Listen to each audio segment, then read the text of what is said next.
Hi കൂട്ടുകാർ, അസ്സലാമു അലൈക്കും വറഹ്മത്തുള്ളാഹി തആല വബറകാതുഹു. 3ാം ക്ലാസ് ദുറൂസുൽ ഇസ്ലാം 2 എന്ന എക്സാമിന് വേണ്ടി അവർക്ക് 11ാമത്തെ പാഠഭാഗം മുതൽ അവരെ അവസാന ചാപ്റ്ററായ 20ാമത്തെ പാഠഭാഗം വരെ ഉൾപ്പെടുത്തിയിട്ടുള്ള പാഠഭാഗ റിവിഷനാണ്. അവർക്ക് പാഠത്തിൽ നിന്ന് വരുന്ന ചോദ്യങ്ങളൊക്കെ മനസ്സിലാക്കാൻ സഹായിക്കുന്ന ഒരു വീഡിയോ ആണ്. എല്ലാവരും ഉപകാരപ്പെടുത്തുക. നിങ്ങളുടെ കൂട്ടുകാർക്കൊക്കെ ഒന്ന് ഷെയർ ചെയ്തെടുക്കുക. നമുക്ക് വീഡിയോയിലേക്ക് കിടക്കാം. ബിസ്മില്ലാഹിർ റഹ്മാനിർ റഹീം. അപ്പോൾ നിങ്ങൾ ദുറൂസുൽ ഇസ്ലാമിൻ്റെ ഒന്നായിട്ട് വരുന്ന ക്വസ്റ്റ്യൻ പേപ്പർ ഉണ്ട്. പാഠഭാഗം മുഴുവനായിട്ട് വരുന്ന കഴിഞ്ഞ വർഷത്തെ ചോദ്യപേപ്പറുകളൊക്കെ ഉൾപ്പെടുത്തിയിട്ടുള്ള ചോദ്യങ്ങളുടെ വീഡിയോ നമ്മൾ മുമ്പ് പോസ്റ്റ് ചെയ്തിട്ടുണ്ട്. അപ്പോൾ അതിൻ്റെ ലിങ്ക് ഇവിടെ താഴെ ഇതിൻ്റെ ഡിസ്ക്രിപ്ഷനിൽ കൊടുത്തിട്ടുണ്ട്. ഇനി ലഭിക്കാത്തവർ, എടുക്കാൻ അറിയാത്തവർ ഒന്ന് കമൻറ്റ് ചെയ്താൽ മതി. അവർക്ക് ലിങ്കുകൾ അയച്ചിരുന്നതാണ് പ്ലേലിസ്റ്റിൻ്റെ. അല്ലാത്തവരൊന്ന് മൊബൈൽ നമ്പറിലൊന്ന് മെസ്സേജ് ചെയ്താൽ മതി. 82 89 89 29 85 മൊബൈലിൽ മെസ്സേജ് ചെയ്യുക. അപ്പോൾ എല്ലാവരും ഉപകാരപ്പെടുത്തുക. സല്ലല്ലാഹു അലൈഹി വസല്ലമയെ കുറിച്ചിട്ടാണ് ഈ പാഠത്തിൽ പറയുന്നത്. മനസ്സിലാക്കി പഠിക്കുക. എന്താണ് സവാജുൻ നബി സല്ലല്ലാഹു അലൈഹി വസല്ലമ. നബി സല്ലല്ലാഹു അലൈഹി വസല്ലമ ഖദീജ ബീവിയെ ഖദീജ ബീവിയുടെ വഫാത്തിന് ശേഷം ആടിനെ അറുത്ത് ഖദീജ ബീവിയുടെ കൂട്ടുകാരികൾക്കൊക്കെ നൽകാറുണ്ടായിരുന്നു. നബി സല്ലല്ലാഹു അലൈഹി വസല്ലമയുടെ ആദ്യ ഭാര്യയാണ് ഖദീജ ബീവി. ഖദീജ ബീവി ആദ്യ ഭാര്യ മാത്രമല്ല, വലിയ മഹദിയായിരുന്നു. മക്കയിലെ കുലീനയും സുന്ദരിയുമായിരുന്നു ഖദീജ ബീവി. അവർ വിധവയായിരുന്നു. ഉത്തയ്യയായിരുന്നു ഖദീജ ബീവിയെ ആദ്യം വിവാഹം ചെയ്ത്. ഉത്തയ്യക്ക് പേര് മനസ്സിലാക്കുക. ഉത്തയ്യക്ക് ഖദീജ ബീവിയെ ആദ്യം വിവാഹം കഴിച്ചത്. അദ്ദേഹം മരിച്ചപ്പോൾ അബൂ ഹാലത്ത്. ഖദീജ ബീവിയെ പിന്നീട് വിവാഹം കഴിച്ചത് അബൂ ഹാലത്ത്. മനസ്സിലാക്കുക. അവരും വഫാത്തായി. ഈ 2 വിവാഹത്തിലായി ഖദീജ ബീവിക്ക് 5 മക്കളുണ്ടായിരുന്നു. ഈ 2 വിവാഹത്തിലായി ഖദീജ ബീവിക്ക് 5 മക്കളുണ്ടായിരുന്നു. നബി സല്ലല്ലാഹു അലൈഹി വസല്ലമയിൽ 6 മക്കളുണ്ടായിരുന്നു. മനസ്സിലാക്കണേ. ഹുവൈലിദിൻ്റെ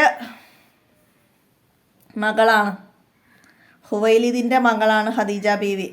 അങ്ങനെ ഹുവൈലിദ് മരിച്ചപ്പോൾ പിന്നീടാണ് അവർ കച്ചവടത്തിലേക്ക് തിരിഞ്ഞത്.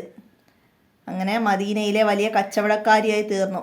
കച്ചവടത്തിൽ സഹായിക്കാൻ ആളുകളെ അവർ വിളിക്കാറുണ്ടായിരുന്നു. അങ്ങനെയാണ് നബി സല്ലല്ലാഹു അലൈഹി വസല്ലമ 25 വയസ്സ് പ്രായമുള്ളപ്പോൾ ഖദീജ ബീവിയെ സഹായത്തിനായിട്ട് അവിടെ എത്തുന്നത്. ഖദീജ ബീവിയെ കച്ചവടത്തിൽ സഹായിക്കാനായിട്ട് അവിടെ എത്തുന്നത്. ഖദീജ ബീവിയുടെ ഭൃത്യൻ മൈസറത്ത്. ഖദീജ ബീവിയുടെ ഭൃത്യൻ ആരാണ്? മൈസറത്ത്. മനസ്സിലാക്കുക. മൈസറത്ത് കണ്ട കാഴ്ചകൾ എന്തൊക്കെയായിരുന്നു? നബി സല്ലല്ലാഹു അലൈഹി വസല്ലമയുടെ കൂടെ കച്ചവട യാത്രയിൽ മൈസറത്ത് കണ്ട കാഴ്ചകൾ എന്തൊക്കെയാണ്? യാത്രയിൽ മൈസറത്ത് പല അത്ഭുതങ്ങളും കണ്ടു. കച്ചവടത്തിൽ അവർക്ക് അസാധാരണ ലാഭം ലഭിച്ചു. യാത്ര കഴിഞ്ഞെത്തിയ മൈസറ ഖദീജ ബീവിയോട് പറഞ്ഞു. മനസ്സിലാക്കുക. യാത്രയിലെ അത്ഭുതങ്ങൾ. അൽ അമീനിന് മുകളിൽ മേഘം തണൽ വിരിച്ചിരുന്നു. യാത്രക്കിടയിൽ ഞങ്ങളൊരു മരച്ചുവട്ടിലിരുന്നു. അപ്പോൾ നസ്തൂറ എന്ന പുരോഹിതന് പറഞ്ഞു, ഈ മരച്ചുവട്ടിലിരിക്കുന്നത് പ്രവാചകൻ തന്നെ. നസ്തൂർ എന്താ പറഞ്ഞത്? ഈ മരച്ചുവട്ടിലിരിക്കുന്നത് പ്രവാചകൻ തന്നെ. ഞങ്ങളുടെ ചരക്കുകൾ പെട്ടെന്ന് വിറ്റുപോയി. കൂടുതൽ ലാഭം ലഭിച്ചു. അൽ അമീൻ കാരണമാണ് ഇതെല്ലാം സംഭവിച്ചത്. മൈസറത്ത് ഖദീജ ബീവിയോട് പറഞ്ഞതാണ്. അപ്പോൾ ആദ്യ കച്ചവട സംഘത്തിൽ കണ്ടത് ബഹീറയായിരുന്നു. നബി സല്ലല്ലാഹു അലൈഹി വസല്ലമയെ കണ്ട പുരോഹിതനെ. മൈസറത്തിൻ്റെ കൂടെ കച്ചവട യാത്രയിൽ നസ്തൂറയാണ് നബി സല്ലല്ലാഹു അലൈഹി വസല്ലമയെ കാണുന്നത്. മനസ്സിലാക്കട്ടോ. നബി സല്ലല്ലാഹു അലൈഹി വസല്ലമയുടെ മഹത്വം മനസ്സിലാക്കിയ ഖദീജ ബീവി നബി സല്ലല്ലാഹു അലൈഹി വസല്ലമ വിവാഹം കഴിക്കാൻ ആഗ്രഹം പ്രകടിപ്പിച്ച അബൂ ത്വാലിബിൻ്റെ അടുത്തേക്ക് ആളുകളെ അയച്ചു. അങ്ങനെ നേതാക്കളുടെ സാന്നിധ്യത്തിൽ വെച്ച് നബി സല്ലല്ലാഹു അലൈഹി വസല്ലമ ഖദീജ ബീവിയും തമ്മിലുള്ള വിവാഹം നടന്നു. അന്ന് 25 വയസ്സായിരുന്നു നബി സല്ലല്ലാഹു അലൈഹി വസല്ലമക്ക്. ഖദീജ ബീവിക്ക് 40 വയസ്സുമായിരുന്നു. മനസ്സിലാക്കുക. വിവാഹം കഴിക്കുമ്പോൾ ഖദീജ ബീവിക്ക് 40 വയസ്സും നബി സല്ലല്ലാഹു അലൈഹി വസല്ലമക്ക് 25 വയസ്സുമാണ്. അഫ്ളലുൻ നിസായി അഹ്ലിൽ ജന്ന ഖദീജത്തു ബിൻത്ത് ഖുവൈലിദ്. സ്വർഗ സ്ത്രീകളിൽ ഏറ്റവും ശ്രേഷ്ഠ ഖദീജ ബീവിയാണ്. ഹുവൈലിദിൻ്റെ മകൾ ഖദീജയാണ്. മനസ്സിലാക്കുക. അപ്പോൾ കച്ചവട യാത്രയിൽ നബി സല്ലല്ലാഹു അലൈഹി വസല്ലമക്ക് മുകളിൽ മേഘം തണൽ വിരിച്ചത് കണ്ടതാര്? മൈസറത്ത്. അങ്ങനെയൊക്കെ ചോദ്യം വരും, മനസ്സിലാക്കി പഠിക്കുക. പാഠത്തിന് തദ്രിബാത്തിൽ ഒരു മാച്ച് ചെയ്യാൻ വന്നിരുന്നു, അതൊക്കെ നന്നായി മനസ്സിലാക്കി പഠിക്കുക. അബൂഹാലത്ത് പറഞ്ഞാൽ ഖദീജ ബീവിയുടെ രണ്ടാമത്തെ ഭർത്താവാണ്. മൈസറത്ത് ഖദീജ ബീവിയുടെ ഭൃത്യന്. നെസ്തൂറ പുരോഹിതനാണ്. ഉത്തയ്യക്ക് ഖദീജ ബീവിയുടെ ആദ്യ ഭർത്താവ്. അബൂ തോലിബ് നബി സല്ലല്ലാഹു അലൈഹി വസല്ലമയുടെ പിതൃ സഹോദരൻ. അപ്പോൾ അതൊക്കെ മനസ്സിലാക്കുക. കലാമുൽ ലബിയ ഒരു അറബി പാടാണ് അല്ലേ? സംസാരിക്കുന്ന മാന്. അപ്പോൾ അതിലെന്താണ് പറയുന്നത്? കാല സെയ്ദ് ബിൻ അർക്കം റളിയല്ലാഹു അൻഹു. സെയ്ദ് ബിൻ അർക്കം റളിയല്ലാഹു അൻഹു പറയുകയാണ്, ഞങ്ങൾ നബി സല്ലല്ലാഹു അലൈഹി വസല്ലമയും സഹാബികളും, അതാണ് അവിടെ പറയുന്നത്, ഒരു അയറാബി ബിഹിബായി അയറാബി, അപരിഷ്കൃതനായ ഒരു അയറാബി, ഗ്രാമീണരായ അറബികൾ അവരുടെ കൂടാരത്തിനരികിലൂടെ പോകുമ്പോൾ അക്കലൊബിയൻ ഒരു മാനിനെ അവിടെ കെട്ടിയിട്ടിരിക്കുന്നു. മാന് നബി സല്ലല്ലാഹു അലൈഹി വസല്ലമയോട് സംസാരിക്കുന്നു. എന്താണ് പറഞ്ഞത്? വലി ഹുഷ്ഫാനി ഫിൽ ബരിയത്ത്, എനിക്ക് 2 കുട്ടികളുണ്ട്. മാ തക്കദ്ദമ ഹാദ ലബനു ഫി അഹ്ലാഫി, എൻ്റെ അകിടിൽ പാല് നിറഞ്ഞിട്ടുമുണ്ട്, എനിക്ക് കുട്ടികൾക്ക് പാല് നൽകണം എന്നാണ് നബി സല്ലല്ലാഹു അലൈഹി വസല്ലമയോട് അത് പരാതി പറയുകയാണ് ആട്. അപ്പോൾ ഇവിടെ മനസ്സിലാക്കേണ്ടത് എന്താണ്? ഹുഷ്ഫാനി. നബി സല്ലല്ലാഹു അലൈഹി വസല്ലമയോട് മാൻപേട പരാതി പറയുകയാണ്. അപ്പോൾ ഇവിടെ മനസ്സിലാക്കേണ്ടത് വലി ഹുഷ്ഫാനി. എന്താണ് ഹുഷ്ഫാനി എന്ന് പറഞ്ഞാൽ? 2 കുട്ടികളുണ്ട്. മാൻകുട്ടികൾ എന്നതിൻ്റെ അറബി എന്ത്? പ്രാവശ്യം പരീക്ഷയ്ക്ക് വന്നതാണ്, അറബി എഴുതാൻ. അപ്പോൾ അത് മനസ്സിലാക്കുക. അങ്ങനെ നബി സല്ലല്ലാഹു അലൈഹി വസല്ലമ മാനിനെ അയച്ചു വിടുന്നു. മാനിനോട് ചോദിക്കുന്നു, ഞാൻ അയച്ചു വിട്ടാൽ നീ തിരിച്ചു വരുമോ? അപ്പോൾ മാന് പറയുന്നു, ഞാൻ തിരിച്ചു വരാം, അല്ലെങ്കിൽ എന്നെ അള്ളാഹു ശിക്ഷിക്കട്ടെ എന്നൊക്കെ പറഞ്ഞ് മാന് പോയി. വറജായത്ത ബഅദ ബുർഹ, കുട്ടികൾക്ക് പാല് കൊടുത്ത് തിരിച്ചു വരികയാണ്.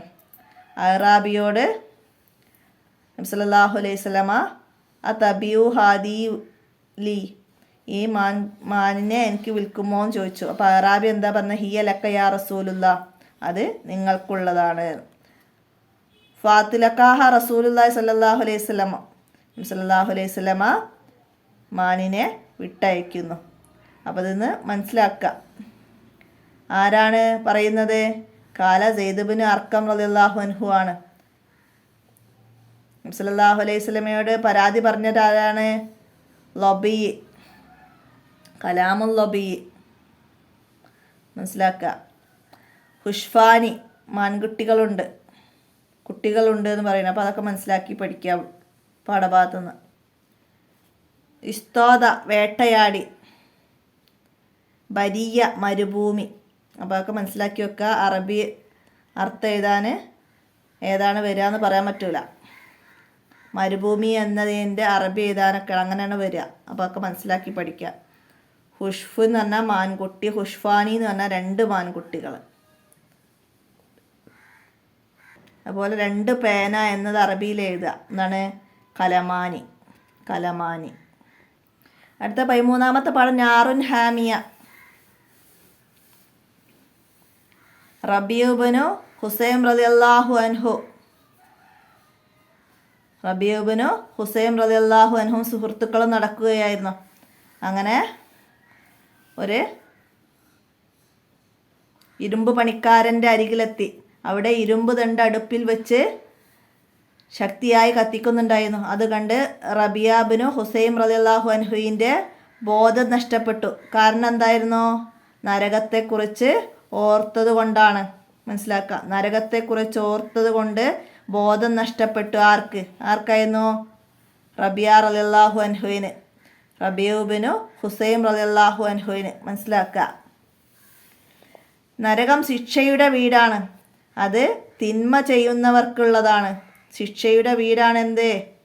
നരകം. അതാർക്കുള്ളതാണ്? തിന്മ ചെയ്യുന്നവർക്കുള്ളതാണ് നരകം. കത്തിയെരിയുന്ന തീയാണ്. ദുനിയാവിലെ തീയിനേക്കാൾ എത്ര ഇരട്ടി ശക്തിയുണ്ട് നരകത്തിലെ തീക്ക്? 70 ഇരട്ടി. മനസ്സിലാക്കുക. 70 ഇരട്ടി ശക്തിയുണ്ട് ദുനിയാവിലെ തീയിനേക്കാൾ നരകത്തിലെ തീക്ക്. അവിടെ ഭീമൻ വിഷപ്പാമ്പുകളുണ്ട്. നരകത്തിൽ ഡാഷ് ഉണ്ട്. എന്താണ്? ഭീമൻ വിഷപ്പാമ്പുകളുണ്ട്. വലിയ തേളുകളുണ്ട്. അവിടെ ദുഃഖം മാത്രമേയുള്ളൂ, സന്തോഷമില്ല. അവിടെ ദുഃഖം മാത്രമേയുള്ളൂ. എവിടെ? നരകത്തിൽ. മനസ്സിലാക്കുക. അവിടെ കഷ്ടപ്പാടുകൾ മാത്രമേയുള്ളൂ, ആശ്വാസമില്ല. വിശ്വസിക്കുകയും സൽക്കർമ്മങ്ങൾ അനുഷ്ഠിക്കുകയും ചെയ്താൽ മാത്രമേ നരകത്തിൽ നിന്ന് രക്ഷപ്പെടാൻ കഴിയൂ. നരകത്തിൽ നിന്ന് രക്ഷപ്പെടാൻ കഴിയും ആർക്കാണ്? വിശ്വസിക്കുകയും സൽക്കർമ്മങ്ങൾ അനുഷ്ഠിക്കുകയും ചെയ്താൽ മാത്രമേ നരകത്തിൽ നിന്ന് രക്ഷപ്പെടാൻ കഴിയുള്ളൂ. നരകത്തെക്കുറിച്ചിട്ട് 5 വരിയിൽ കുറയാതെ എഴുതാൻ വന്നാൽ ഈ പാരഗ്രാഫ് നന്നായി മനസ്സിലാക്കി പഠിക്കുക, എഴുതാൻ കഴിയണം.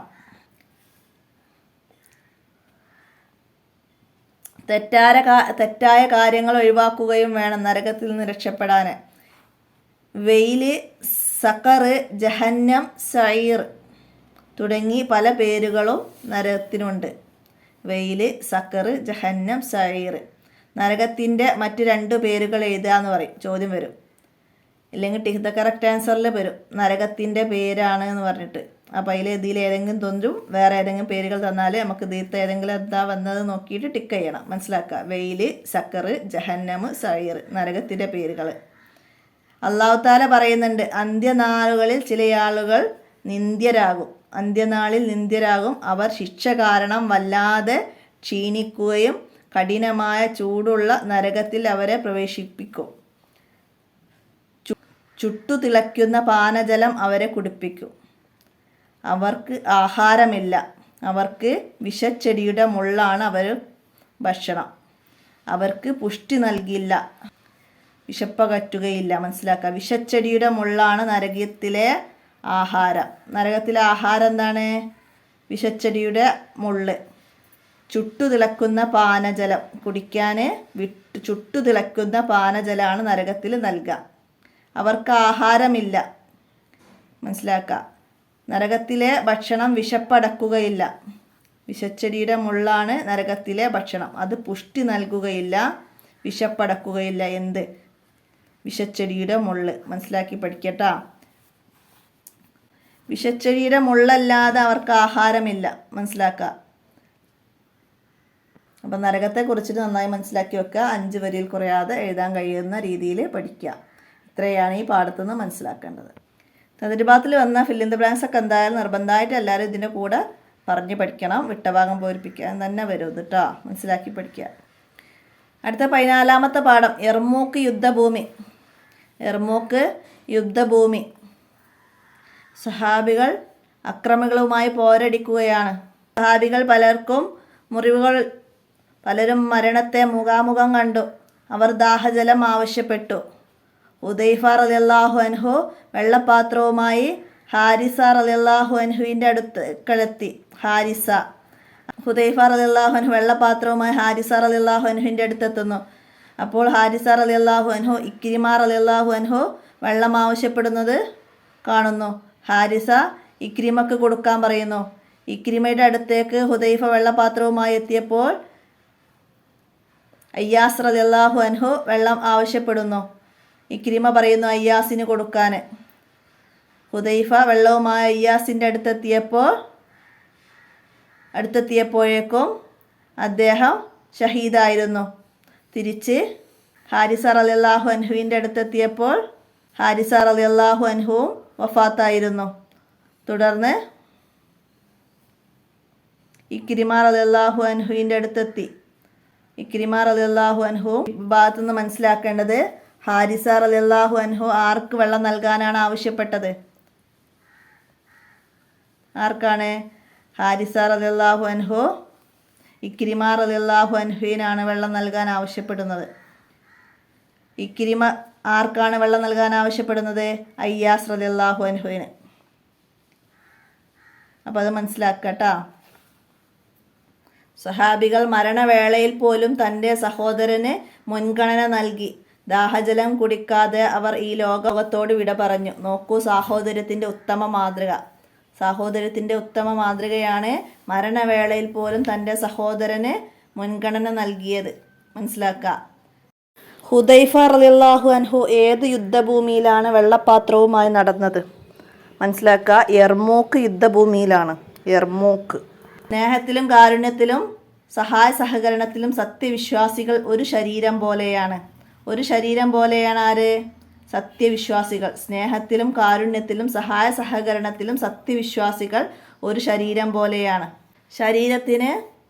ശരീരത്തിലെ ഒരവയവത്തിന് രോഗം ബാധിച്ചാൽ മറ്റു ശരീരഭാഗങ്ങളെല്ലാം പനിച്ചും ഉറക്കമൊഴിച്ചും ആ പ്രയാസത്തിൽ പങ്കുചേരുന്നു. അതുപോലെ സ്നേഹത്തിലും കാരുണ്യത്തിലും സഹായ സഹകരണത്തിലും സത്യവിശ്വാസികൾ ഒരു ശരീരം പോലെയാണ്. മനസ്സിലാക്കുക. പരസ്പരം ശക്തിപ്പെടുത്തുന്ന ബിൽഡിങ്ങിൻ്റെ ഭാഗം പോലെയാണ് വിശ്വാസികൾ. വിട്ട ഭാഗം പൂരിപ്പിക്കാൻ വരും. പരസ്പരം ശക്തിപ്പെടുത്തുന്ന ഡാഷിൻ്റെ ഭാഗങ്ങൾ പോലെയാണ് വിശ്വാസികൾ. ബിൽഡിങ്ങിൻ്റെ ഭാഗം പോലെയാണ്. മനസ്സിലാക്കുക. നബി സല്ലല്ലാഹു അലൈഹി വസല്ലമ പറഞ്ഞിട്ടുണ്ട്. മനസ്സിലാക്കുക. തന്നെപ്പോലെ തന്നെ മറ്റു മുസ്ലിം സഹോദരന്മാരെയും കാണണം.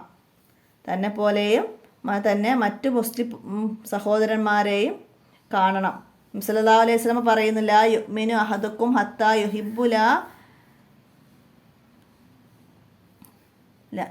യുഹിബ്ബ ലി അഹീഹി മാ യുഹിബ്ബു ലി നഫ്സിഹി. തനിക്ക് ഇഷ്ടപ്പെടുന്നത് തൻ്റെ സഹോദരന് വേണ്ടിയും ഇഷ്ടപ്പെടുന്നത് വരെ ഒരാളും സത്യവിശ്വാസിയാവുകയില്ല.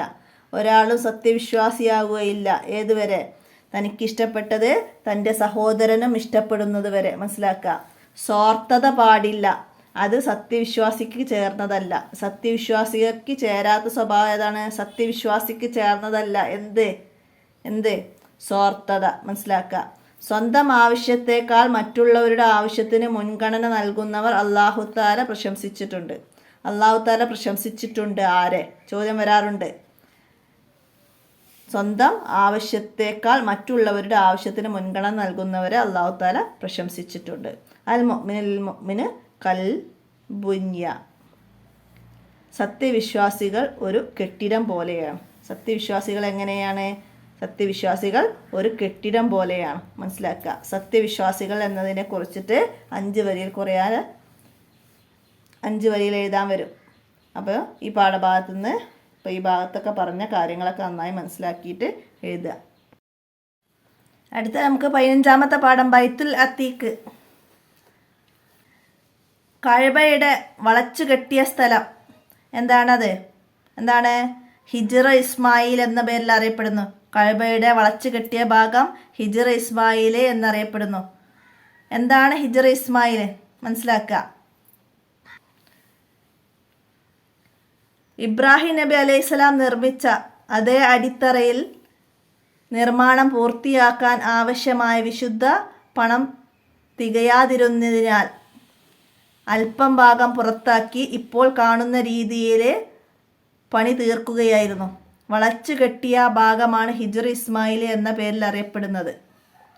കഅബയുടെ വളച്ചു കെട്ടിയ ഭാഗമാണ് ഹിജ്റ ഇസ്മായിൽ എന്ന പേരിൽ അറിയപ്പെടുന്നത്. കഅബ ആദ്യമായി നിർമ്മിച്ചത് മലക്കുകളാണ്. പിന്നീട് പലരും അത് പുനർനിർമ്മിച്ചിട്ടുണ്ട്. ഇതിൽ പ്രധാനി ഖലീലുല്ലാഹി ഇബ്രാഹിം നബി അലൈഹിസ്സലാമാണ്. നബി സല്ലല്ലാഹു അലൈഹി വസല്ലമക്ക് 35 വയസ്സ് പ്രായമുള്ളപ്പോൾ ഖുറൈശികൾ കഅബ പുനർനിർമ്മിക്കാൻ തീരുമാനിച്ചു. മലവെള്ളപ്പാച്ചിൽ കാരണം കഅബക്ക് കേടുപാടുകൾ സംഭവിച്ചിരുന്നു. നബി സല്ലല്ലാഹു അലൈഹി വസല്ലമക്ക് 35 വയസ്സുള്ളപ്പോഴാണ് കഅബയുടെ പുനർനിർമ്മാണം ഖുറൈശികൾ നടത്തുന്നത്. കാരണം എന്തായിരുന്നു? മലവെള്ളപ്പാച്ചിൽ കഅബക്ക് കേടുപാടുകൾ സംഭവിച്ചിരുന്നു. അപ്പോൾ അതൊക്കെ മനസ്സിലാക്കാൻ നബി സല്ലല്ലാഹു അലൈഹി വസല്ലമയുടെ വയസ്സ്, ആരാണ് കഅബ പുനർനിർമ്മാണത്തിന് തീരുമാനിച്ചത്, അപ്പോൾ അതൊക്കെ മനസ്സിലാക്കാം. നബി സല്ലല്ലാഹു അലൈഹി വസല്ലമക്ക് കല്ല് ചുമക്കുന്ന വിഭാഗത്തിലായിരുന്നു ജോലി. നിർമ്മാണത്തിന് വിശുദ്ധ ധനം മാത്രമേ ഉപയോഗിക്കാവൂ എന്ന് ഖുറൈശികൾ തീരുമാനിച്ചു. അങ്ങനെ വിശുദ്ധ ധനം തികയാത്തത് കാരണം ഇബ്രാഹിം നബി അലൈഹിസ്സലാം നിർമ്മിച്ച അതേ അടിത്തറയിൽ നിർമ്മിക്കാൻ ഖുറൈശികൾക്ക് സാധിച്ചില്ല. അവർ അല്പം ഭാഗം പുറത്താക്കി വളച്ചു കെട്ടി. ആ ഭാഗം ഹിജ്ർ ഇസ്മായിൽ എന്ന പേരിൽ അറിയപ്പെടുന്നു. അതിൽ സിംഹഭാഗം, അതായത് ബാക്കി ഭാഗവും കഅബ ഷരീഫ് പെട്ടത് തന്നെയാണ്. അവിടെ വെച്ചുള്ള നിസ്കാരം കഅബയിൽ വെച്ചുള്ള നിസ്കാരം പോലെയാണ്. എവിടെ വെച്ചുള്ള നിസ്കാരമാണ് കഅബയിൽ വെച്ചുള്ള നിസ്കാരം പോലെ? കഅബയുടെ വളച്ചു കെട്ടിയ ഭാഗത്ത്, അതായത് ഹിജ്ർ ഇസ്മായിലിൻ്റെ ഭാഗത്ത് വെച്ച് നിസ്കരിക്കൽ കഅബയിൽ വെച്ചുള്ള നിസ്കാരം പോലെ തന്നെയാണ്. അത് കഅബയുടെ ഭാഗമാണെന്ന് മനസ്സിലാക്കാനാണ് അവിടെ വളച്ചു കെട്ടിയത്. പുനർനിർമ്മാണ സന്ദർഭത്തിൽ പല സംഭവങ്ങളുണ്ടായി. അതിൽ പ്രധാനപ്പെട്ടത് എന്തായിരുന്നു? ഹജറുൽ അസ്വദ് യഥാസ്ഥാനത്ത് വെക്കലായിരുന്നു. ആരാണ് കല്ല് വെക്കേണ്ടത് എന്ന കാര്യത്തിൽ ഗോത്രക്കാർക്കിടയിൽ തർക്കം ഉടലെടുത്തു. അപ്പോൾ കാരണവരായ അബൂ ഉമയ്യ പറഞ്ഞു, തർക്കം തീർക്കാൻ ബനു ഷൈബ വാതിലിലൂടെ ആദ്യം കടന്നു വരുന്ന ആളെ നമുക്ക് വിധികർത്താവാക്കാം. ഏത് വാതിലിലൂടെയാണ്? ബനു ഷൈബ. അബൂ ഉമയ്യയാണ് പറഞ്ഞത്, മനസ്സിലാക്കുക. അപ്പോൾ അതിലൂടെ വന്നത് നബി സല്ലല്ലാഹു അലൈഹി വസല്ലമയായിരുന്നു. അതാ അൽ അമീൻ വരുന്നു. എല്ലാവർക്കും സന്തോഷമായി. അങ്ങനെ നബി സല്ലല്ലാഹു അലൈഹി വസല്ലമ പ്രശ്നം പരിഹരിച്ചു. എങ്ങനെയാണ് നബി സല്ലല്ലാഹു അലൈഹി വസല്ലമ പ്രശ്നം പരിഹരിച്ചത്? അവിടുത്തെ തട്ടം നിലത്തു വിരിച്ചു. അൽ ഹജറുൽ അസ്വദ് അതിൽ എടുത്തു വെച്ചു. എല്ലാ ഗോത്ര നേതാക്കളോടും തട്ടത്തിൻ്റെ അറ്റങ്ങൾ പിടിക്കാൻ പറഞ്ഞു. എല്ലാവരും കൂടി അത് ഉയർത്തി. നബി സല്ലല്ലാഹു അലൈഹി വസല്ലമ അവിടുത്തെ തൃക്കരം കൊണ്ട് കല്ലെടുത്ത് യഥാസ്ഥാനത്ത് സ്ഥാപിച്ചു. അതോടെ തർക്കം തീർന്നു. അപ്പോൾ ഇത് നന്നായിട്ട് മനസ്സിലാക്കുക. ഹജറുൽ അസ്വദ് സ്ഥാപിക്കുന്ന കാര്യത്തിൽ ഖുറൈശികൾക്കിടയിലുണ്ടായിരുന്ന തർക്കം എങ്ങനെയാണ് നബി സല്ലല്ലാഹു അലൈഹി വസല്ലമ പരിഹരിച്ചത്. കാനൽ അമീനു ഹക്കമൻ ഹക്കീമ. അൽ അമീൻ യുക്തിമാനായ മധ്യസ്ഥനായിരുന്നു. യുക്തിമാനായ മധ്യസ്ഥനാണ് ആര്? നബി സല്ലല്ലാഹു അലൈഹി വസല്ലമ. അൽ അമീൻ യുക്തിമാനായ മധ്യസ്ഥനായിരുന്നു. മനസ്സിലാക്കി പഠിക്കുക. തദ്രിബാത്തിൽ വന്ന ചോദ്യങ്ങളൊക്കെ മനസ്സിലാക്കട്ടെ. എങ്ങനെയാണ് ചോദ്യങ്ങൾ വരുന്നത് എന്നൊക്കെ മനസ്സിലാക്കിയിട്ട് പഠിക്കുക. നിങ്ങൾക്ക് 16ാമത്തെ പാഠം വരുന്നത് ഫാത്തിഹ ആണ്. ഫാത്തിഹയുടെ അർത്ഥം പറയുന്നുണ്ട് തദ്രിബാത്തിൽ. അപ്പോൾ അതൊക്കെ നന്നായി പഠിക്കുക. അൽഹംദുലില്ലാഹി റബ്ബിൽ ആലമീൻ പറഞ്ഞാൽ അർത്ഥം എന്താണ്? ബിസ്മില്ലാഹിർ റഹ്മാനിർ റഹീം അർത്ഥം എന്താണ്? ഒക്കെ എഴുതാൻ വരും. അപ്പോൾ ഫാത്തിഹയെ കുറിച്ചിട്ട് നന്നായിട്ട് മനസ്സിലാക്കി പഠിക്കുക. എന്താണ്? ഇഹലോകത്ത് എല്ലാവർക്കും ഗുണം ചെയ്യുന്നവനും പരലോകത്ത് എല്ലാ അനുഗ്രഹം ചെയ്യുന്നവനുമായ അള്ളാഹുവിൻ്റെ നാമത്തിൽ ഞാൻ തുടങ്ങുന്നു. ബിസ്മില്ലാഹിർ റഹ്മാനിർ റഹീം എന്ന് പറഞ്ഞാൽ അൽഹംദുലില്ലാഹി റബ്ബിൽ ആലമീൻ. സർവസ്തുതിയും രക്ഷിതാവായ അള്ളാഹുവിനാണ്, ലോകരക്ഷിതാവായ അള്ളാഹുവിനാണ്. അൽഹംദുലില്ലാഹി റബ്ബിൽ ആലമീൻ. മാലിക് യൗമിദ്ദീൻ. പ്രതിഫലം നൽകുന്ന ദിനത്തിൻ്റെ ഉടമസ്ഥനായ അള്ളാഹുവിനാണ് സർവസ്തുതിയും. മാലിക് യൗമിദ്ദീൻ, പ്രതിഫലം നൽകുന്ന ദിനത്തിൻ്റെ ഉടമസ്ഥൻ മാലിക് യൗമിദ്ദീൻ. അങ്ങനെ എല്ലാ അർത്ഥവും നന്നായി മനസ്സിലാക്കി പഠിക്കുക. അർത്ഥം എഴുതാൻ ഏതെങ്കിലും ഒന്നിൻ്റെത് എന്തായാലും നിങ്ങൾക്ക് പ്രതീക്ഷിക്കാവുന്നതാണ്. ബിസ്മി ചൊല്ലിയാണ് ഖുർആൻ പാരായണം എല്ലാ നല്ല പ്രധാന കാര്യങ്ങളും തുടങ്ങേണ്ടത്. എങ്കിലേ ബർക്കത്ത് ലഭിക്കൂ, തടസ്സങ്ങൾ നീങ്ങൂ. മനസ്സിലാക്കുക. ചുരുങ്ങിയത് തദ്രിബാത്തിൽ വന്ന ഈ വാക്കുകളെങ്കിലും നിങ്ങൾ നന്നായി പഠിച്ചു വെക്കണം. ഈ ഫാത്തിഹയുടെ തദ്രിബാത്തിൽ വന്ന ഭാഗങ്ങളൊക്കെ മാച്ച് ചെയ്യാനൊക്കെ ഉള്ള രീതിയിൽ വന്നാൽ നമുക്ക് അടയാളപ്പെടുത്താൻ കഴിയുന്ന രീതിയിൽ നന്നായിട്ട് മനസ്സിലാക്കി പഠിക്കണം. 17ാമത്തെ പാഠം മനസ്സിലാക്കാം. സൂറത്തുൽ ആഷിയ. സ്വർഗത്തെക്കുറിച്ചിട്ടാണ് അതിൽ സൂറത്തുൽ ആഷിയയിൽ പറയുന്നത്. എന്താണ്? നിരർത്ഥകമായ ഒരു വാക്കും കേൾക്കുകയില്ല. ആരാണ്? സ്വർഗവാസികൾ. സ്വർഗത്തിൽ ഒഴുകിക്കൊണ്ടിരിക്കുന്ന പുഴകളുണ്ട്, ഉയർന്നു നിൽക്കുന്ന ശയ്യകളുണ്ട്, പ്രത്യേകം തയ്യാർ ചെയ്ത കപ്പുകളുണ്ട്, അണിയായി നിൽക്കുന്ന തലയിണകളുണ്ട്, വിരിച്ചു വെച്ച പരവതാനികളുണ്ട് സ്വർഗത്തിൽ. മനസ്സിലാക്കുക. സ്വർഗത്തെ കുറിച്ചിട്ട് 5 വരി കുറയാതെ എഴുതാൻ വരും. അപ്പോൾ അതൊക്കെ മനസ്സിലാക്കി വെച്ചിട്ട് പഠിക്കുക. എന്താണ്? ഉദ്ദേശിക്കുന്നതെല്ലാം ലഭിക്കുന്ന ഇടമാണ് ഡാഷ്. വിട്ട ഭാഗം പൂരിപ്പിക്കാൻ വരും. സ്വർഗം. വിവിധ വർണ്ണങ്ങളിലും രുചികളിലുമുള്ള പഴങ്ങൾ, ഹൃദ്യമായ ഭക്ഷണങ്ങൾ, ഉയർന്നു നിൽക്കുന്ന മാണിക്യ കൊട്ടാരങ്ങൾ, താഴ്ഭാഗത്തുകൂടി അരുവികൾ ഒഴുകുന്ന തോട്ടങ്ങൾ. ഹൂർ-ഉഈൻ എന്ന സ്വർഗീയ സുന്ദരികൾ. സ്വർഗത്തിലെ സുന്ദരികളുടെ പേരെന്താണ്? ഹൂർ-ഉഈൻ. ഭംഗിയുള്ള വസ്ത്രങ്ങൾ, മിന്നിത്തിളങ്ങുന്ന ആഭരണങ്ങൾ, പ്രൗഢിയുള്ള വാഹനങ്ങൾ, വേണ്ടതെല്ലാം അവിടെയുണ്ട്. സ്വർഗത്തിലെ വാഹനം എന്താണ്? പ്രൗഢിയുള്ള വാഹനങ്ങളാണ്. വസ്ത്രങ്ങളോ? ഭംഗിയുള്ള വസ്ത്രങ്ങൾ, മിന്നിത്തിളങ്ങുന്ന ആഭരണങ്ങൾ. അവർക്ക് നന്നായി മനസ്സിലാക്കി പഠിക്കാം. സ്വർഗത്തിൽ ദുഃഖമില്ല, സന്തോഷം മാത്രം. ഭയമില്ല, സമാധാനം മാത്രം. രോഗമില്ല, ആരോഗ്യം മാത്രം. മരണമില്ല, ശാശ്വത ജീവിതം. ഇതിനെല്ലാം പുറമെ അല്ലാഹു തആലയുടെ ലിഖാഹ്. സ്വർഗത്തിലെ ഏറ്റവും വലിയ അനുഗ്രഹമാണെന്ത്? അല്ലാഹു തആലയുടെ ലിഖാഹ്. മനസ്സിലാക്കുക, അല്ലാഹു തആലയുടെ ലിഖാഹ് ആണ് സ്വർഗത്തിലെ ഏറ്റവും വലിയ അനുഗ്രഹം. അപ്പോൾ ഇവിടെ ഇതൊക്കെ വിട്ട ഭാഗം പൂരിപ്പിക്കാൻ വരും. ആരോഗ്യം മാത്രം. രോഗമില്ല, ആരോഗ്യം മാത്രം. മരണമില്ല, ശാശ്വതമായ ജീവിതം. അപ്പോൾ മനസ്സിലാക്കുക. നബി സല്ലല്ലാഹു അലൈഹി വസല്ലമ പറഞ്ഞത് എന്താണ്? നിങ്ങൾ നിങ്ങളുടെ രക്ഷിതാവിനെ കാണും. 14-ാം രാവിലെ പൂർണ്ണചന്ദ്രനെ കാണുന്നത് പോലെയായിരിക്കും. 14-ാം രാവിലെ പൂർണ്ണചന്ദ്രനെ കാണുന്നത് പോലെ തിരക്കില്ലാതെ കാണാം. ആരെ? അല്ലാഹു തആലയെ സ്വർഗത്തിൽ വെച്ചിട്ട്. മനസ്സിലാക്കുക. സ്വർഗം ലഭിക്കുമാർക്ക്. ആർക്കാണ്? സജ്ജനങ്ങൾക്കുള്ളതാണ് സ്വർഗം. സ്വർഗം ലഭിക്കണമെങ്കിൽ എന്തു വേണം? ഈമാൻ വേണം, സൽക്കർമ്മങ്ങൾ ചെയ്യണം. ഈമാൻ വേണം, സൽക്കർമ്മങ്ങൾ ചെയ്യണം. സ്വർഗം ലഭിക്കണമെങ്കിൽ അത് സജ്ജനങ്ങൾക്കുള്ളതാണ്. മനസ്സിലാക്കുക. നിശ്ചയം വിശ്വസിക്കുകയും സൽക്കർമ്മങ്ങൾ അനുഷ്ഠിക്കുകയും ചെയ്യുന്നവർക്ക് ജന്നാത്തുൽ ഫിർദൗസ് എന്ന അത്യുന്നത സ്വർഗമുണ്ട്. മനസ്സിലാക്കുക. സൽക്കർമ്മങ്ങൾ അനുഷ്ഠിക്കുന്നവർക്കുള്ള അത്യുന്നത സ്വർഗം എന്താണ് പേര്? ജന്നാത്തുൽ ഫിർദൗസ്. അത്യുന്നത സ്വർഗമാണ് എന്ത്? ജന്നാത്തുൽ ഫിർദൗസ്. മനസ്സിലാക്കി വെക്കുക. വലക്കും ഫീഹാ മാ തഷ്തഹി അംഫുസക്കും. വലക്കും ഫീഹാ മാ തഷ്തഹി അംഫുസക്കും. നിങ്ങൾക്ക് ആശിക്കുന്നതെല്ലാം സ്വർഗത്തിലുണ്ട്.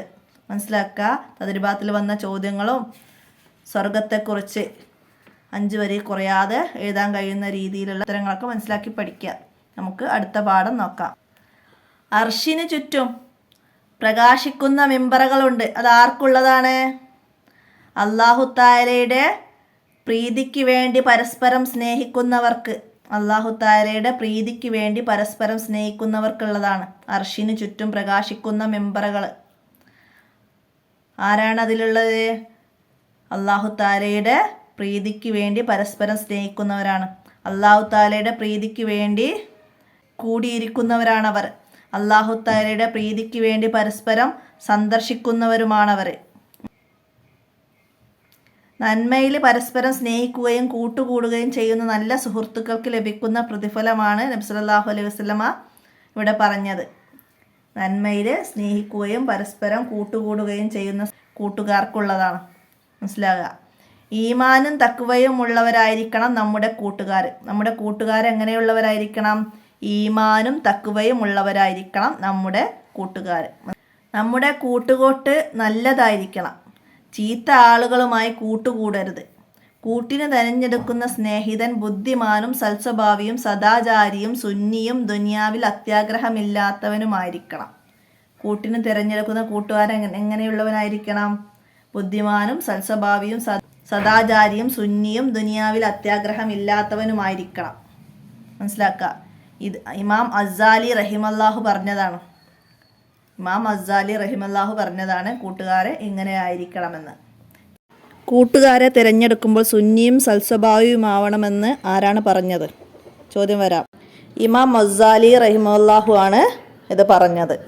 അപ്പോൾ അവിടുന്ന് ഇമാം അസ്സാലി റഹിമല്ലാഹു എന്താണ് പറഞ്ഞത്? കൂട്ടുകാരെ തിരഞ്ഞെടുക്കുന്നതിനെ കുറിച്ചിട്ട് ഇമാം അസ്സാലി റഹിമല്ലാഹു എന്താണ് പറഞ്ഞത് എന്ന ചോദ്യവും പ്രതീക്ഷിക്കാം. അപ്പോൾ അവിടെ നന്നായി മനസ്സിലാക്കുക എന്തൊക്കെയാണ് പറഞ്ഞത്, ഏതാണ് ഇമാം അസ്സാലി പറഞ്ഞ ഏതെങ്കിലും ഒരു കാര്യം പറഞ്ഞ് ഇതാരാണ് പറഞ്ഞത് എന്നൊക്കെ ചോദിക്കാം. മനസ്സിലാക്കി പഠിക്കുക. ചീത്ത ആളുകളോട് കൂട്ടുകൂട്ടരുത്. കൂട്ടുകാരോട് നമുക്ക് നിരവധി കടമകളുണ്ട്. ഇവിടെ 8 കടമകൾ പറയുന്നുണ്ട് പാഠത്തിൽ. നന്നായി മനസ്സിലാക്കി വെക്കുക. കൂട്ടുകാരോടുള്ള കടമകൾ എഴുതാൻ വരും. 2 എഴുതാൻ വരും. അവസാനത്തെ ചോദ്യമായിട്ട് 5 വരി കുറയാതെ എഴുതാൻ വരും. കൂട്ടുകാരോടുള്ള കടമകൾ. അപ്പോൾ ഒക്കെ മനസ്സിലാക്കി പഠിക്കുക. കൂട്ടുകാരെ തിരഞ്ഞെടുക്കുമ്പോൾ നാം ശ്രദ്ധിക്കേണ്ട കാര്യങ്ങൾ എന്തൊക്കെ, അതിനെക്കുറിച്ചും ഈ പാഠത്തിൽ നിന്ന് മനസ്സിലാക്കി വെച്ചിട്ട് പഠിക്കുക. നന്നാക്കി മനസ്സിലാക്കുക. കൂട്ടുകാരോടുള്ള കടമകളിൽ പ്രധാനപ്പെട്ടത് സാമ്പത്തിക സഹായം നൽകുക, ശാരീരിക സഹായം നൽകുക, സ്നേഹം അറിയിക്കുകയും നന്മകൾ പ്രശംസിക്കുകയും ഉപകാരത്തിന് നന്ദി പറയുകയും ചെയ്യുക, അനിഷ്ടകർമ്മം കാര്യങ്ങൾക്ക് മാപ്പ് നൽകുക, ജീവിതകാലത്തും മരണാനന്തരം അവനു വേണ്ടി പ്രാർത്ഥിക്കുക, സ്നേഹബന്ധം നിലനിർത്തുക, മരണശേഷം അവൻ്റെ ബന്ധുക്കളോടും സ്നേഹിതന്മാരോടും സ്നേഹബന്ധം പുലർത്തുക, അവന് വിഷമകരമാവുന്ന ഒരു കാര്യവും ആവശ്യപ്പെടാതിരിക്കുക. ഇതൊക്കെ കൂട്ടുകാരോടുള്ള കടമകളാണ്. അപ്പോൾ ഈ പാഠം നന്നായി മനസ്സിലാക്കി പഠിക്കാം. അൽ മർഉ അലാ ദീനി ഖലീലി, ഏതൊരാളും അവൻ്റെ കൂട്ടുകാരുടെ ചര്യയനുസരിച്ച് വിലയിരുത്തപ്പെടും. അർശിന് ചുറ്റും മെമ്പറയിൽ ഇരിക്കുന്നവർ എങ്ങനെയുള്ളവരാണ്? വസ്ത്രങ്ങളും മുഖങ്ങളും പ്രകാശിക്കുന്നവരാണ് അർശിന് ചുറ്റും ഇരിക്കുന്നവർ. മനസ്സിലായി? അപ്പോൾ ഈ പാഠത്തിൽ അവസാനത്തെ ചോദ്യമായിട്ട് വരാവുന്നൊരു ചോദ്യമായിട്ട് വരാം കൂട്ടുകാരോടുള്ള കടമകൾ. നന്നായി മനസ്സിലാക്കി പഠിക്കുക. അടുത്തത് എന്താണ്? ഇഖ്റ ബിസ്മി റബ്ബിക്കല്ലദി ഹലക്ക്. നബി സല്ലല്ലാഹു അലൈഹി വസല്ലമക്ക് വഹിയായി ഖുർആൻ ഇറങ്ങിയതിനെ കുറിച്ചിട്ടാണ് ഈ പാഠത്ത് പറയുന്നത്. ഖുർആൻ റമദാൻ 27 ജമ്മിലൂനി എന്നെ പുതപ്പിട്ട് മൂടൂ എന്ന് പറഞ്ഞുകൊണ്ട് നബി സല്ലല്ലാഹു അലൈഹി വസല്ലമ വീട്ടിലെത്തി. ഖദീജ ബീവി നബി സല്ലല്ലാഹു അലൈഹി വസല്ലമയെ പുതപ്പിച്ചു, സാന്ത്വന വാക്കുകൾ പറഞ്ഞ് സമാധാനിപ്പിച്ചു. അങ്ങയെ അല്ലാഹു തആല ഒരിക്കലും കൈവിടില്ല എന്ന് പറഞ്ഞു. അങ്ങ് പാവപ്പെട്ടവരെ സഹായിക്കുന്നു, കുടുംബബന്ധം ചേർക്കുന്നു, ദുഃഖിതരെ ആശ്വസിപ്പിക്കുന്നു, പ്രയാസങ്ങൾ ഏറ്റെടുക്കുന്നു, അതിഥികളെ സൽക്കരിക്കുന്നു, വിപത്തുകൾ ഉണ്ടാകുമ്പോൾ സഹായങ്ങളുമായി ഓടിയെത്തുന്നു. ഖദീജ ബീവി നബി സല്ലല്ലാഹു അലൈഹി വസല്ലമയെ ആശ്വസിപ്പിച്ചത് ഈ വാക്കുകൾ പറഞ്ഞാണ്. മനസ്സിലാക്കുക. നബി സല്ലല്ലാഹു അലൈഹി വസല്ലമ ഹിറാ ഗുഹയിൽ നിന്ന് വീട്ടിലെത്തിയതായിരുന്നു. അപ്പോഴാണ് എന്ന് പറഞ്ഞത്, എന്നെ പുതപ്പിക്കൂ. അപ്പോൾ ഖദീജ ബീവിയാണ് നബി സല്ലല്ലാഹു അലൈഹി വസല്ലമയെ പുതപ്പിച്ചത്. മനസ്സിലാക്കുക. ഹിറാ ഗുഹയിൽ നിന്ന് നബി സല്ലല്ലാഹു അലൈഹി വസല്ലമ വന്നത് എവിടേക്കാണ്? ഖദീജ ബീവിയുടെ അടുത്തേക്കാണ്. ഒറ്റയ്ക്കിരുന്ന് നബി സല്ലല്ലാഹു അലൈഹി വസല്ലമ ഇബാദത്ത് ചെയ്യുകയായിരുന്നു ഹിറാ ഗുഹയിൽ. ഭക്ഷണ സാധനങ്ങളൊക്കെ ഗുഹയിലെത്തും. ഇബാദത്തിൽ മുഴുകിക്കൊണ്ടിരിക്കെ റമദാൻ 27 തിങ്കളാഴ്ച രാത്രിയിൽ ജിബ്രീൽ അലൈഹിസ്സലാം ആഗതനായി ഇഖ്റ വായിക്കൂ എന്ന് ജിബ്രീൽ അലൈഹിസ്സലാം നബി സല്ലല്ലാഹു അലൈഹി വസല്ലമയോട് പറഞ്ഞു. ഞാൻ വായിക്കാൻ ശീലിച്ചവനല്ലെന്ന് നബി സല്ലല്ലാഹു അലൈഹി വസല്ലമ പ്രതികരിച്ചു. വീണ്ടും ജിബ്രീൽ അലൈഹിസ്സലാം പറയുന്നു. എന്നിട്ട് നബി സല്ലല്ലാഹു അലൈഹി വസല്ലമയെ മാറോടടച്ച ശേഷം പിടിവിട്ട ശേഷം വീണ്ടും പറയുന്നു ഇഖ്റ ആവർത്തിക്കുന്നു. നബി സല്ലല്ലാഹു അലൈഹി വസല്ലമ പറയുന്നു, ഞാൻ വായിക്കാൻ ശീലിച്ചവനല്ല. അങ്ങനെ 3 തവണ പറയുന്നു. മൂന്നാമത് നബി സല്ലല്ലാഹു അലൈഹി വസല്ലമയെ മാറോടണച്ച ശേഷം പിടിവിട്ട ശേഷം ഓതിക്കൊടുക്കുന്നു. അപ്പോൾ ഇഖ്റ ബിസ്മി മുതൽ മാലം മ്യാലം വരെയുള്ള ആയത്തുകളാണ് നബി സല്ലല്ലാഹു അലൈഹി വസല്ലമക്ക് ആദ്യം ഓതി കേൾപ്പിക്കുന്നത്. ജിബ്രീൽ അലൈഹിസ്സലാം ഓതി കേൾപ്പിക്കുന്നത് സൂറത്തുൽ അലക്കിലെ ആദ്യ 5 ആയത്തുകളാണ്. സൂറത്തുൽ അലക്കിലെ ആദ്യ 5 ആയത്തുകളാണ്. റമദാൻ 27 തിങ്കളാഴ്ച രാത്രിയിലാണ് ജിബ്രീൽ അലൈഹിസ്സലാം ആഗതനായി നബി സല്ലല്ലാഹു അലൈഹി വസല്ലമക്ക് ഓതി കേൾപ്പിക്കുന്നത്. ഖുർആൻ അവതരണത്തിൻ്റെ തുടക്കം അതായിരുന്നു. 40 വയസ്സ് പൂർത്തിയായപ്പോഴാണ് നബി സല്ലല്ലാഹു അലൈഹി വസല്ലമക്ക് പ്രവാചകത്വം ലഭിച്ചത്. പ്രവാചകത്വം ലഭിച്ചത് എപ്പോഴാണ്? നുബൂവത്ത് ലഭിച്ചത് എപ്പോഴാണ്? ചോദ്യം രണ്ടും വരാം. പ്രവാചകത്വം, നുബൂവത്ത് 40 വയസ്സ് പൂർത്തിയായപ്പോഴാണ്. ആദ്യം നബി സല്ലല്ലാഹു അലൈഹി വസല്ലമ സത്യസന്ധമായ സ്വപ്നങ്ങൾ കണ്ടു.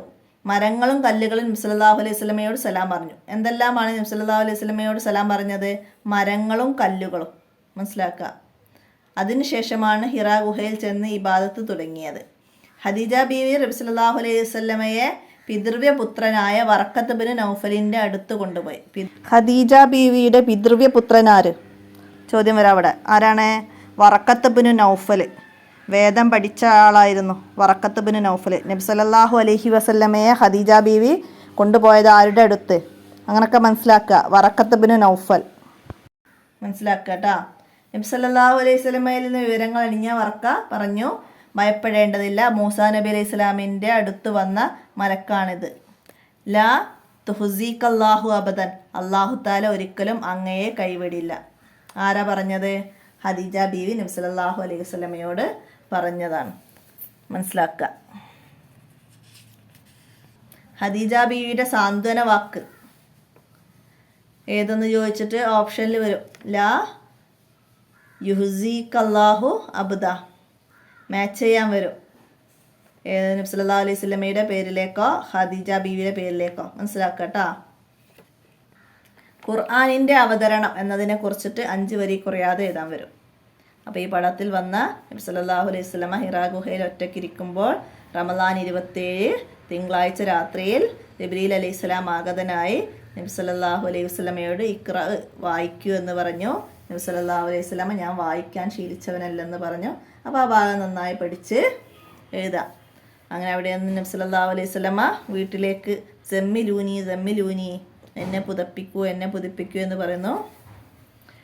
വീട്ടിലേക്ക് വന്ന് ഖദീജ ബീവിയോട് പറയുന്നു. ഒക്കെ മനസ്സിലാക്കിയിട്ട് 5 വരിയിൽ കുറയാതെ എഴുതാൻ കഴിയണം. അപ്പോൾ ഇവിടെ തദ്രിബാത്തിൽ വന്ന് മാച്ച് ചെയ്യാൻ വന്നത് പോലെയൊക്കെ മനസ്സിലാക്കി പഠിക്കണം. ജിബ്രീൽ അലൈഹിസ്സലാം ഇഖ്റ. അപ്പോൾ നമുക്കവിടെ എഴുതി കൊടുക്കാം. ഖദീജ റളിയല്ലാഹു അൻഹു എന്താണ്? അങ്ങയെ അല്ലാഹു തആല ഒരിക്കലും കൈവടിയില്ല. അപ്പോൾ നമുക്കവിടെ അത് എഴുതാം. മുഹമ്മദ് നബി സല്ലല്ലാഹു അലൈഹി വസല്ലമ ഞാൻ വായിക്കാൻ ശീലിച്ചവനല്ല. വർക്കത്ത് ബിൻ നൗഫൽ എന്താണ്? ഭയപ്പെടേണ്ടതില്ല എന്ന് പറഞ്ഞ്. അപ്പോൾ അത് മനസ്സിലാക്കിയിട്ട് പഠിക്കുക. അതുപോലെ മാച്ച് ചെയ്യാൻ വരാൻ പരീക്ഷയ്ക്ക്. അവസാനത്തെ പാഠം എന്താണ്? അപ്പോൾ ഈ പാഠത്തിൽ പറയുന്നത് എന്താണ്? കരുണ ചെയ്യാത്തവന് അല്ലാഹു തആല കരുണ ചെയ്യുകയില്ല. ഇബ്നു മസ്ഊദ് റളിയല്ലാഹു അൻഹു പറയുന്നു, നബി സല്ലല്ലാഹു അലൈഹി വസല്ലമയും ഞങ്ങളും ഒരു യാത്ര പോവുകയായിരുന്നു. വഴി മധ്യയിൽ വെച്ച് നബി സല്ലല്ലാഹു അലൈഹി വസല്ലമ ഞങ്ങളുടെ അടുത്ത് നിന്ന് പോയി. എൻ്റെ ആവശ്യത്തിന് വേണ്ടി പോയി. അപ്പോൾ ഞങ്ങളൊരു കുരുവിയെ പോലത്തെ ഒരു പക്ഷിയെ കണ്ടു. ഹുമ്മറത്തൻ. നമ്മൾ കുരുവിയെ പോലത്തെ ഒരു പക്ഷിയെ കണ്ടു. പക്ഷിയുടെ കൂടെ 2 പക്ഷിക്കുഞ്ഞുങ്ങളുണ്ട്. ഫർഹാനി 2 പക്ഷിക്കുഞ്ഞുങ്ങളുണ്ട്. ഞങ്ങൾ ആ പക്ഷിക്കുഞ്ഞുങ്ങളെ പിടികൂടി. അങ്ങനെ അതിൻ്റെ തള്ള പക്ഷി വന്ന് നബി സല്ലല്ലാഹു അലൈഹി വസല്ലമയുടെ തലക്ക് മുകളിൽ ചിറകിട്ടടിച്ച് പറക്കാൻ തുടങ്ങി. അപ്പോൾ നബി സല്ലല്ലാഹു അലൈഹി വസല്ലമ ചോദിച്ചു, ആരാണ് ഈ പക്ഷിയുടെ കുഞ്ഞുങ്ങൾ കാരണം ഈ പക്ഷിയെ വേദനിപ്പിച്ചത് എന്ന് ചോദിക്കുന്നു. അതിൻ്റെ കുഞ്ഞുങ്ങളെ അതിന് തിരിച്ചു നൽകാൻ വേണ്ടി പറയുന്നു. അതിനുശേഷം നബി സല്ലല്ലാഹു അലൈഹി വസല്ലമ അവിടെ ഒരു ഉറുമ്പിൻ്റെ പുറ്റ് കണ്ടു. ഉറുമ്പിൻ്റെ പുറ്റ് ആ കരിച്ചത് കണ്ടു. നബി സല്ലല്ലാഹു അലൈഹി വസല്ലമ ചോദിച്ചു, ആരാണ് ആ ഉറുമ്പ് പുറ്റ് കരിച്ചത്? സഹാബത്ത് പറഞ്ഞു, ഞങ്ങളാണ് നബിയേന്ന്. സഹാബത്ത് പറഞ്ഞു, ഞങ്ങളാണ് നബിയേന്ന്. തീ കൊണ്ട് കരിക്കാൻ ആർക്കും അവകാശമില്ല. നബി സല്ലല്ലാഹു അലൈഹി വസല്ലമ പറയുകയാണ് സഹാബത്തിനോട്, അതിൻ്റെ ഉടമസ്ഥനായ അള്ളാഹുവിനല്ലാതെ. തീ കൊണ്ട് കരിക്കാൻ അള്ളാഹുവിനല്ലാതെ മറ്റൊരാൾക്കും അവകാശമില്ല. അപ്പോൾ ഈ പാഠത്തുനിന്ന് മനസ്സിലാക്കേണ്ടത് ഇതിൻ്റെ തദ്രിബാത്തിലെ ചോദ്യങ്ങൾ തന്നെ നന്നായി മനസ്സിലാക്കി പഠിക്കുക. മൻ ഹർറഫ കറിയത്തുൻ നംലി. ആരാണ് ഉറുമ്പിൻ്റെ പാർപ്പിടം കരിയിച്ചത്? ആരാണ്? സഹാബത്താണ് ഉറുമ്പിൻ്റെ പാർപ്പിടം കരിയിച്ചത്. അടുത്തത് മൻ അഹദ സഹാബത്ത് റളിയല്ലാഹു അൻഹു ഫർഹൈനി. സഹാബത്ത് എപ്പോഴാണ് പക്ഷിക്കുഞ്ഞുങ്ങളെ പിടിച്ചത്? നബി സല്ലല്ലാഹു അലൈഹി വസല്ലമയുടെ ആവശ്യത്തിന് വേണ്ടി പോയപ്പോഴാണ് സഹാബത്ത് ചെയ്തത്. അടുത്ത റുദ്ദു വലദഹ ഇലൈഹ മൻ കാല വലിമൻ. ആരാണ് പക്ഷിക്കുഞ്ഞുങ്ങളെ അതിൻ്റെ തള്ളപ്പക്ഷിക്ക് നൽകൂ എന്ന് പറഞ്ഞത്? മൻ കാല വലിമൻ. ആരോട് പറഞ്ഞു എന്നാണ്. ആരാണ്? നബി സല്ലല്ലാഹു അലൈഹി വസല്ലമ സഹാബത്തിനോട് പറഞ്ഞു. നബി സല്ലല്ലാഹു അലൈഹി വസല്ലമ സഹാബത്തിനോട് പറഞ്ഞു. മനസ്സിലാക്കുക. അടുത്ത മൻ റബ്ബുന്നാർ. ആരാണ് തീയിൻ്റെ രക്ഷിതാവ്? മൻ റബ്ബുന്നാർ. അല്ലാഹു തആലയാണ് തീയിൻ്റെ തീയിൻ്റെ രക്ഷിതാവ് അല്ലാഹു തആലയാണ്. മനസ്സിലാക്കുക. അടുത്തത് എന്താണ്? മൻ റവ ഹാദൽ ഹദീസ. എന്താണ് ഈ ഹദീസ്? ആരാണ് പറഞ്ഞത്? ഇബ്നു മസ്ഊദ് റളിയല്ലാഹു അൻഹു ആണ് ഈ ഹദീസ് പറയുന്നത്, പാഠഭാഗം പറയുന്നത്. മനസ്സിലാക്കി വെക്കുക. അപ്പോൾ ഇതിൻ്റെ തദ്രിബാത്തിൽ വന്ന ഈ വേർഡ്സുകൾ നന്നായിട്ട് മനസ്സിലാക്കി പഠിക്കണം. റബ്ബും പ്ലസ് നാറ്, റബ്ബുന്നാറ്. വലതും പ്ലസ് മർഅത്തുൻ, വലതുൽ മർഅത്ത്. കിതാബും പ്ലസ് തോലിബ്, ഈ കിതാബു തോലിബ്. അപ്പോൾ അത് എഴുതുന്ന രീതിയൊക്കെ മനസ്സിലാക്കി വെക്കുക. അവിടെ ലൊമ്മ് ഇവിടെ ചേർത്ത് എഴുതുമ്പോൾ പിന്നെ ലൊമ്മ് ഇല്ലാതാവും. മനസ്സിലായില്ല? മനസ്സിലാക്കുക. ലൗഹും വലത്, ലൗഹുൽ വലത്, അവയൊക്കെ മനസ്സിലാക്കുക. അപ്പോൾ ഇത്രയാണ് ഈ ദുറൂസുൽ ഇസ്ലാം 2 എന്ന എക്സാമിന് വേണ്ടി നിങ്ങൾ മനസ്സിലാക്കി പഠിക്കേണ്ട ഭാഗങ്ങൾ. എല്ലാവരും ഉപകാരപ്പെടുത്തുക. നിങ്ങൾ കൂട്ടുകാർക്കൊക്കെ ഷെയർ ചെയ്യുക. എല്ലാവരും ക്വസ്റ്റ്യൻ ആൻസറൊക്കെ എഴുതി പഠിക്കുക. ഇനി കുറച്ച് ദിവസമേ ഉള്ളൂ. എല്ലാവരും ഉപകാരപ്പെടുത്തുക. ഇന്നത്തെ വീഡിയോ ഇവിടെ അവസാനിപ്പിക്കുകയാണ്. അസ്സലാമു അലൈക്കും വറഹ്മത്തുള്ളാഹി വബറകാതുഹു.